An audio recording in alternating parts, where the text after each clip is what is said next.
তুমি সিগারেট খাও? জি খাই তো। কেন খাও? কেন খাই সেটা তো মুখে বলে প্রকাশ করতে পারবো না, তবে আমার একটা নির্ঘুম রাত যদি আপনার হাতে তুলে দিতে পারতাম তাহলে হয়তো আপনি বুঝতেন কেন আমি সিগারেট খাই। এখন থেকে আর কখনো সিগারেট খাবা না। কেন খাবো না? আমি বলছি তাই। কে আপনি? আর আমি আপনার কথাই বা কেন শুনবো? জানি না, আমি বলছি তাই শুনতে হবে। আপনি নিজেই তো নিজেকে ভালো করে জানেন না, আর আপনি আসতেন আমাকে শাসন করার জন্য। তুমি রাত যাবো?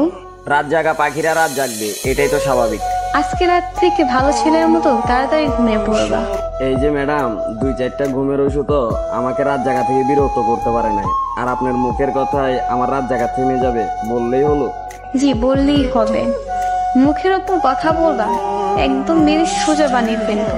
আপনার কথা শুনে মনে হলো আমি একটা খেলার পুতুল, যেরকম নাচাবেন সেরকমই নাচবো। এত অবসর কেন তুমি? নিজেকে অগোছালো করে রাখতে ভালো লাগে তাই। নিজেকে গুছিয়ে রাখতে পারো না? যেখানে নিজের জীবনের প্রতি কোনো মায়া নেই সেখানে জীবনটা গুছিয়ে কি করবো? ও আচ্ছা, তুমি এত উৎসুক না কেন? খাওয়া দাওয়া ঠিক মতো করো না? পরিবারের জন্য মাথা ভর্তি টেনশন, প্রিয় মানুষের দেওয়া আঘাত।